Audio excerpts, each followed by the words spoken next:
All right, welcome back. This is Swampy Sports here with the Marsh brothers. I'm joined here with my brother JD, What's going on, y'all? and we are here to talk about this week's exciting weekend of college football, give our predictions, and just talk about what happened, especially with Houston losing to Navy. You know, I'm sitting here saying respect to all the military people in this country, but I did not see that coming. I did not even know y'all were that 300 yards rushing against that Houston defense, something Oklahoma couldn't even do. That's outstanding. So congrats to Navy on that one. And we're going to talk about, we have huge games this week as upsets maybe with Duke versus Louisville. And then Navy's playing East Carolina. Then also we have games like NC State versus Clemson. So let's go ahead and get started with that. JD, go ahead and kick us off since you are the person who reads us all of our games. Let's get to our predictions. All right, well, just as you were talking about, Navy coming off a huge win against Houston, that triple option just all very hard to stop. Coming out this week ranked 25th, they travel to East Carolina on Thursday night. Dylan, you can go first. So we're going again with Navy, East Carolina. I cannot go against Navy anymore. If Navy makes it to the college football playoff, I have to say that they win the national championship, James. But that's not going to happen.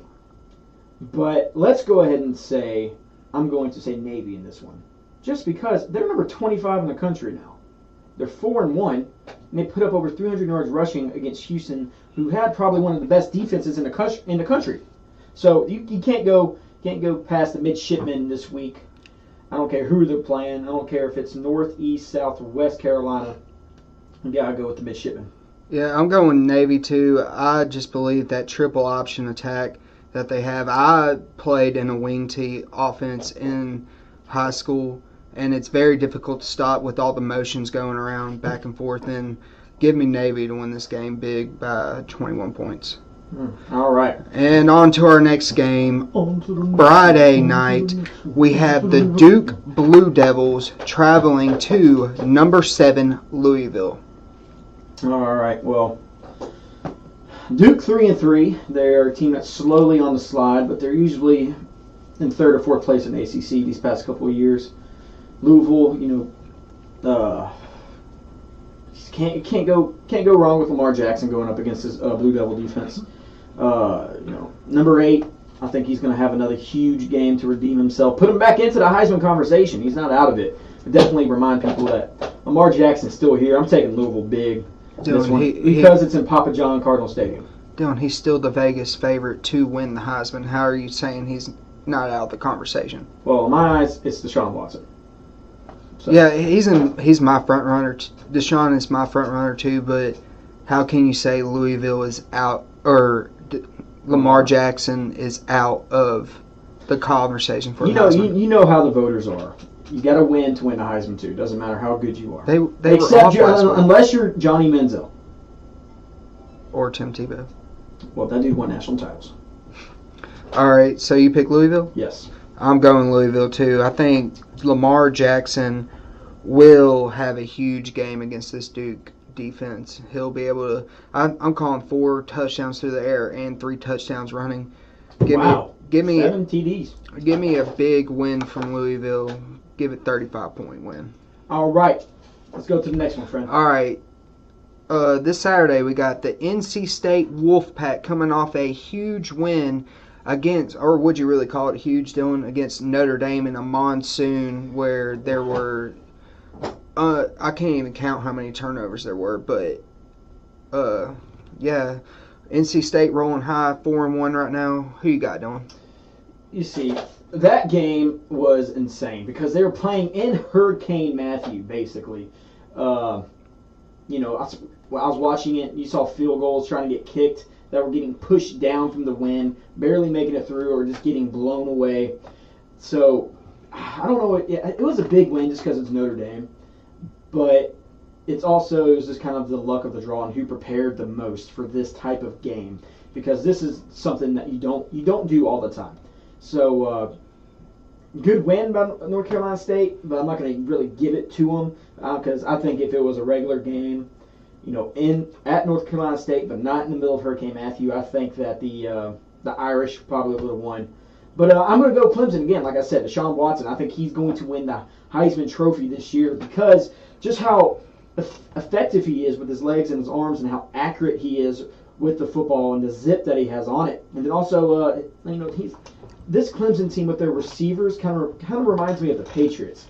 They have these no big name receivers, but Deshaun Watson spreads it around the field to every single one of them. So I'm going to say Deshaun Watson and Williams have a great game together.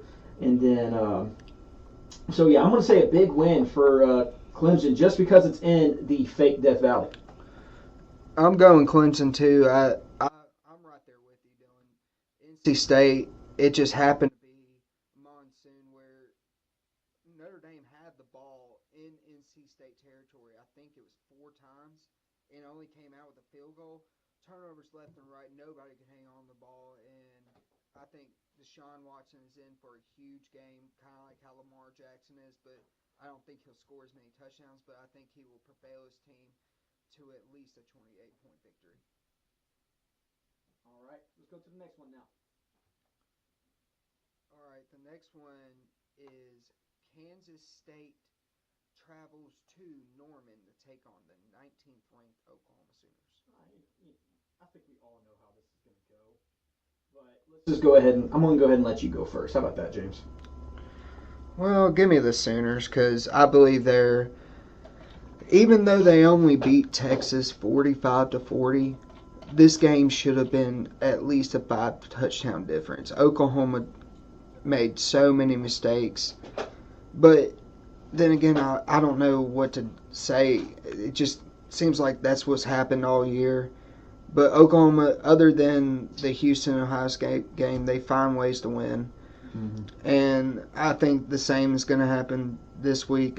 I give me Oklahoma by 14. I think the offense will struggle early in the game. They'll probably turn the ball over a couple times. And then they'll get the run game going and open up the pass to Dede Westbrook and Mark Andrews, and Baker Mayfield will throw for a couple and run for a couple. And give me the Sooners, like I said, to win this ball game by 14. All right, and again, I'm with you there. First, I'm going to vent. I'm going to vent a little bit on this OU Texas game. Well, first off, I don't know about you, but I don't care how the season goes anymore. Yes, I think there's a chance Oklahoma can still make like the Sugar Bowl, but I don't care if we lose every single game the rest of the year just because we beat Texas and maybe even ruin Charlie Strong's career. I don't hope anything bad for him, but just because he's the head coach of Texas, it gives me so much joy to know that we beat them. Even though we gave up 40 points to Texas, I'm not too happy about that. But putting up 45 points on Texas, yeah, it doesn't look like a huge accomplishment, but it really is because it's 45 points against a Power 5 team. But Dede Westbrook had a crazy game. He set the all-time record for receiving yards for Oklahoma. Yeah, what was it, 230? 232 yards. Yeah, 232 yards. 3 touchdowns. And then Pirine rushing for like 211 yards and just killing it. Mayfield leading the team. I'm very happy with how Oklahoma played. So I'll just leave that there. But we definitely need to improve on the defensive side of the football. So the Sooners, I think, are going, since it's a home game, I'm definitely taking the Sooners in Gaylord Memorial Family Stadium against the Wildcats. But I think defense definitely needs to improve. And also decision-making by Baker Mayfield with him trying to be the hero in moments he doesn't really need to be a hero. Because when that happens, it usually leads to turnovers, most likely fumbles, because he doesn't like to slide. He likes to hit people. So I think that's one thing he needs to work on is just try not to be the hero at wrong moments. All right, well, let's move on to our next game. We have the number 20 West Virginia Mountaineers, who are 4-0, traveling to Lubbock, Texas, to take on the Texas Tech Red Raiders. Dylan, go first. All right, well, if you're going to ask me this, James Douglas, West Virginia, number 20 in the country, 4-0. But I think this is going to be the highest scoring game, possibly of the season, of the week for sure. Now, go ahead and put that down. I want to see if I'm right about that. The highest scoring game of this week and probably the season, because both of these teams are dominant through the air. Both defenses are lackluster at best because they're typical Big 12 defenses. So it's going to be about maybe over 100 pass attempts in this game. And I think the score, both teams will probably get over 40 points this game. But I'm going to take Texas Tech at home against the West Virginia Mountaineers just because, Cliff Kingsbury usually makes upsets. If it's a home game against a big team, usually they do pretty well. So give me the Red Raiders. Shoot them up. What about you? Dylan, we must just be best friends today because we picked every game the same. And I'm with you. I'm picking Texas Tech. West Virginia really hasn't proven to me. They haven't really played anybody yet. And when you go to Lubbock during October, it's like Halloween fest over there. All the students are getting rowdy, dressed in their Halloween costumes. And it's going to be a tough place for West Virginia to win. But I think that, like you said, there's going to be a ton of pass attempts. And I believe Texas Tech has the better offense. And I think their defense is around the same. And I think Patrick Mahomes will make some good decisions and be able to complete big passes down the field and give his team. I'm going to say Texas Tech wins this ballgame by 5. All right. 2 different sides of the spectrum, but the same pick. All right. And on to our next game. We have the 4-2 North Carolina Tar Heels traveling to number 16 Miami. I'm not going to lie. I was very upset. Did you watch the Miami-Florida State game? I did not. Well, let's just say this was the game I was looking forward to the most because I have always liked the Miami-Florida State rivalry. I love the ride rights. Me and you used to watch them all the time. Yes, we did. But the way this game ended just broke my heart. I don't even care about Miami that much. But what I do see in Miami is Mark Richt turning that team around in 1 year. Mark Richt, the former coach of Georgia. So he's definitely doing something to Miami to where this rivalry, if Jimbo Fisher stayed there, is going to be right back to where it was in the 90s, in early 2000s. So I'm going to say I still have faith in Brad Kaya, the quarterback of the Hurricanes. So give me the Hurricanes in this football game because it's a home game. But then also just because Miami, because they were an extra point away from going into overtime with Florida State. So, because Walker, the outstanding lineman for the Seminoles, blocked the extra point with 50 seconds left after Miami scored a crazy touchdown. Like on the 3rd play of the drive, I believe. So, it just came down to one extra point. So, Miami's not going anywhere. I don't even think their confidence is gone because of how well they played. They really put a statement on who they are. So I'm going to say Miami in this game. I'm going to say easily. I say by 20 points. Just because, it was a heartbreaking loss, and they're going to come back with a statement. Yeah, I was really impressed with how Miami handled themselves against Florida State, even though we now know Florida State isn't who we thought they were. But with the way they lost that game, I have a feeling that they're going to be emotionally distressed. And I have North Carolina winning this game because I believe Trubisky and Switzer are going to hook up for a huge game. And I got North Carolina winning this game by 3. And I don't know why you even said 20-point win for Miami, Dylan. Because I believe in the Hurricanes. That's why. But my X factor for this game is because this guy, I think, of what I saw against Florida State, I think Mark Walton, this guy's going to be something special. He's not going to be a star in college football, I don't think, but I think he's going to be a great NFL player. Because he's like a little bowling ball. I think he's going to be like the next Ray Rice. He's only 5'9", 200 pounds, but you put about 10 more pounds in that dude, he's going to be the next Ray Rice that doesn't beat his wife up in an elevator. So I don't know. I really like the way he plays and how he reads the tackles and gets through the holes. And it was just I just had a feeling about him watching him Saturday night. So yeah, Miami. I think Miami wins big. So judge me all you want. I'm still winning in the picks, I believe. So. Oh yeah, I forgot to mention Dylan is 21-11, and that is a false statement, folks, because speak, calculate, add. What the heck? Ah, James. That is a false statement. There you go. Because Dylan is 21-11, and I am 22-10 in our picks. Okay, well, still. All right, but after this pick, we will be even for sure because Miami's going to beat the Tigers. No. So, all right, on to the next one. And speaking of Miami losing to Florida State, we have the 5-1 Wake Forest Demons. You heard that right. 5-1 Wake Forest Demons. Aren't they the Deacon Demons? Whatever. Heading to Tallahassee to take on the 4-2, 14th ranked Florida State Seminoles. All right, you go ahead there, kid. I'm going to take Florida State to win this game. They got a big emotional boost after having that crushing loss to North Carolina with a huge win on the road against their rival.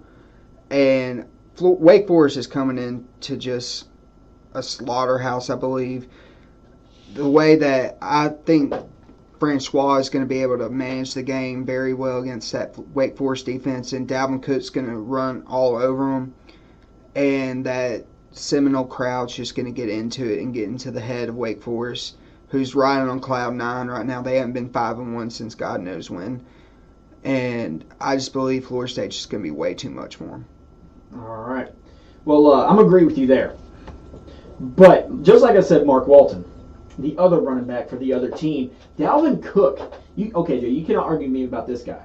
You cannot argue with me that this guy is going to be something else at the next level. Oh, yeah. Because he went 27 carries, 150 yards against the Hurricanes. And last year, I think he was just behind. I think he had more rushing yards than Leonard Fournette and just behind Derrick Henry. And Derrick Henry, it was just unfair for him to play college football, I think. But this Dalvin Cook is the backbone to this offense, I think. I think Francois would not do what he does without Dalvin Cook on the field, knowing that on a third and 5 that Cook could easily get a first down on a little draw play easily. So I say Dalvin Cook has a huge game against the Demon Deacons of Wake Forest, the proud alumni of the Timothy Duncan and the Chris Paul. So see, this is more of a basketball school. So get that crap out of here, and Florida State wins by 17 points. And Dalvin Cook has a huge game. All right, can we just move on because you're just going totally off subject there. Now, don't you know me? On to our next game. We have, from what one of my friends has told me, he believes it's the best 2-loss team in the nation. At the 3-2 number 12 ranked Ole Miss Rebels travel to Fayetteville to take on the 4-2 ranked 22nd Arkansas Razorbacks. I am actually going to go out on a limb here and disagree with my friend Gonzo. And I'm going to pick the Arkansas Razorbacks to win this game on the sole fact that they are pissed off from the way they performed against Alabama. And I believe that that crowd will be amped up and ready to go for those Rebels that are coming into town. And I believe they will be able to run the football with Williams III, and then that will open up the pass game for Austin Allen to Jared Cornelius, and give me Arkansas to win this game by 3 points.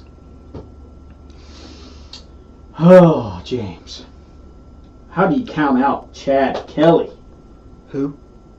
How do you count out Chad Kelly? Ask The Mia best- Khalifa. Wait, what? You didn't hear about that? What? Mia Khalifa? Who's that? She's an actress that called him out on Twitter. Oh. I don't know. But anyway, Chad Kelly, Jim Kelly's nephew, Lost 4 straight Super Bowls. made it to Super Bowls. Lost 4 straight. Okay, well, guess what? I'm taking Ole Miss Rebels just because of how explosive this offense is, and what I've seen from Chad Kelly, his statement was true. He is the best quarterback in the SEC, and seeing what he did to Bama, he definitely was not the reason Bama lost. And so I'm going to go ahead and say, Ole Miss. I'm not going to say it's close. I say Ole Miss wins by at least 10 to 14 points. So Chad Kelly over 1,500 yards passing already, 13 touchdowns, 4 interceptions. And then also is the second leading rusher on his team. Chad Kelly is phenomenal. I love this kid. I love how he plays and the enthusiasm he brings. He's a least enthusiastic type of player as Baker Mayfield. That's what he reminds me of. He's more of an internal guy who gets in trouble. Baker Mayfield lets it all out on the field. But I'm taking Chad Kelly and Ole Miss Rebels on this one just because, I think we really saw who Arkansas was against Bama because their offense, the passing game is good, rushing game's all right, but their defense, when it comes down to their defense, Arkansas is probably, I don't want to say one of the worst in the SEC, but definitely in the top 3 worst defenses in the SEC. So I don't think they'll be able to hold this Ole Miss offense at all. All right. Well, what you couldn't have been more wrong there. What you gonna do? But Let's go. all right, on to our second to last game. We have the number 2 Ohio State Buckeyes heading into Madison, Wisconsin to take on the number 8 Wisconsin Badgers. All right, go ahead and give me your pick there, kid. I'm going to let you go first. I didn't want to go first on this one. This one's hard. This one's hard because it hits close to home for me both ways because both of these teams beat, Wisconsin opened up the season against LSU and won. Ohio State beat Oklahoma in the 3rd game of the season. Whooped them. But it's in Wisconsin. And Ohio State's number 2. You see, my problem is how explosive the Buckeyes' offense is. I think Ohio State's offense is extremely good. I think their fault is definitely within their rushing game. That's like their biggest weakness on offense is the rushing game. But their defense, it's pretty solid. But I'm going to take Ohio State on the road in Wisconsin. I'm going to take the Buckeyes because of J.T. Barrett and the relationship and the trust that Urban Meyer has with his quarterback there. Because J.T. Barrett's been through a lot with Braxton Miller and Cardale Jones these past couple of years, which is flip-flopping quarterbacks and still winning a national title. But, with J.T. Barrett getting hurt and coming back now, he's proven that he's a great football player, very athletic.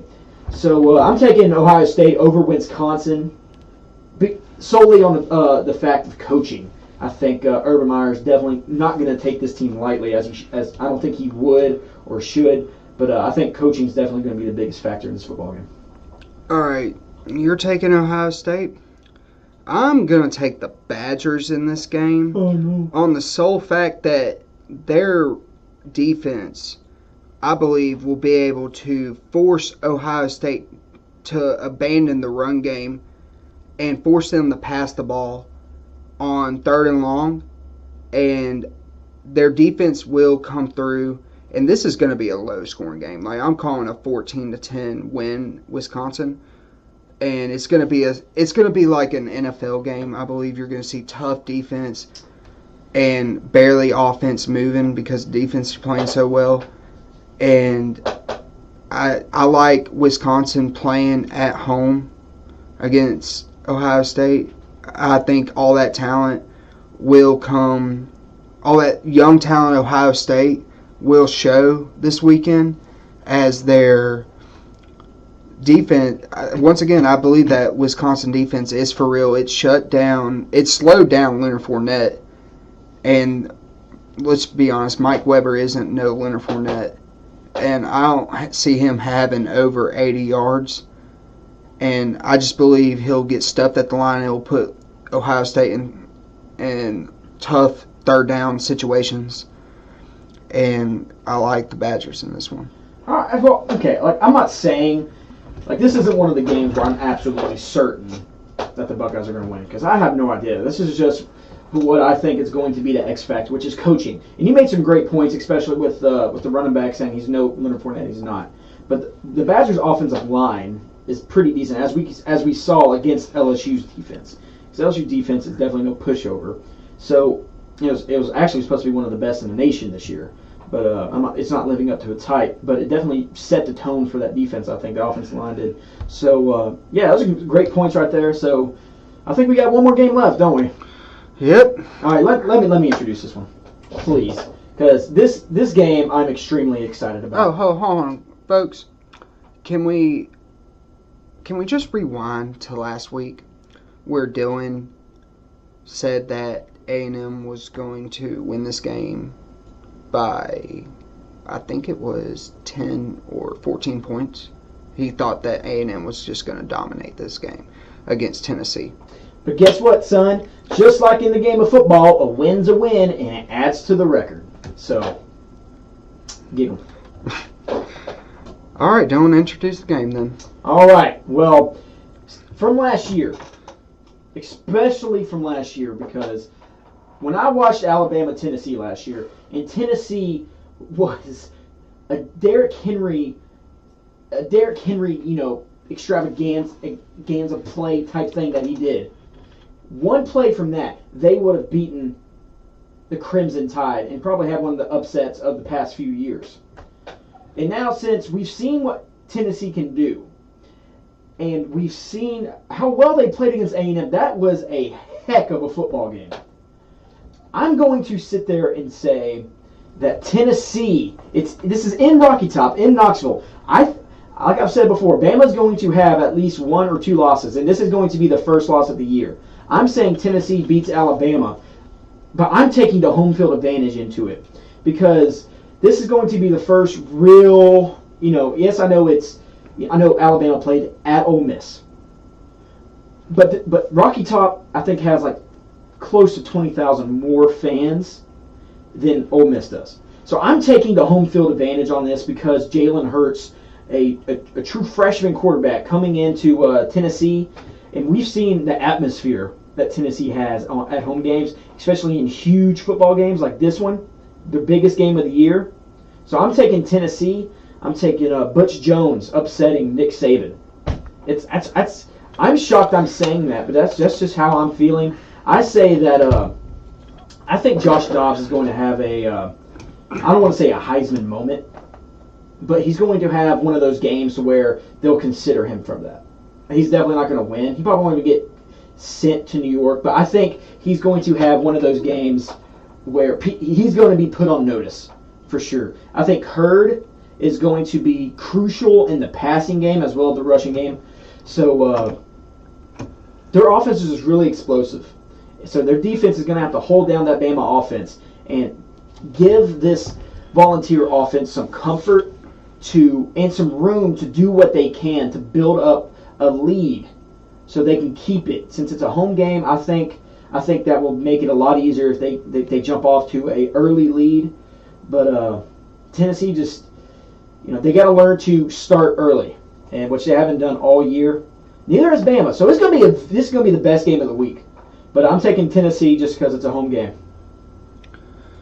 Oh, God.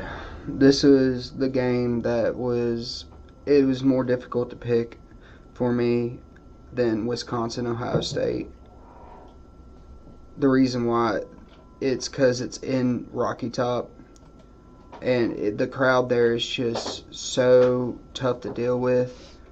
And like I said, been saying all year, there's something about this Tennessee team that they just have some magic about them. And it ran out last week, even though they made a tremendous comeback, in my opinion. Because A&M was dominating that game.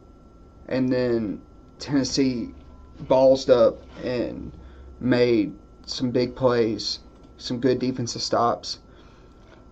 If Tennessee can get going early and not start out slow, get the ball moving, get the crowd into the game, then Tennessee has a really, really good, realistic shot at winning this game.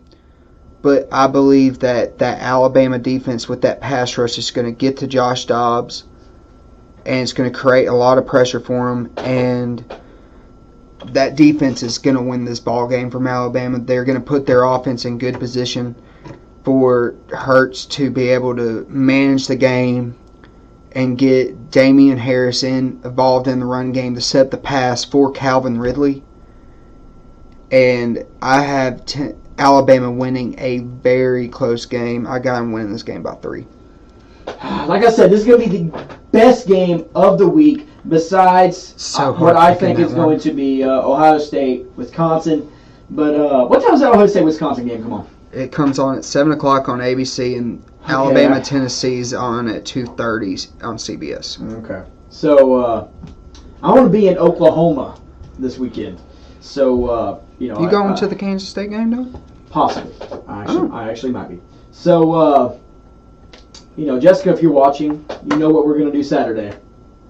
So, guys, thank you. This has been a college football podcast. This has been this is what we do as brotherly love. We go up against each other in friendly competition whenever I whoop his butt in predictions. And by the end of the season, I'm going to be winning by at least 10 wins. So, it's I love doing this, man. I thank you for everyone who watches.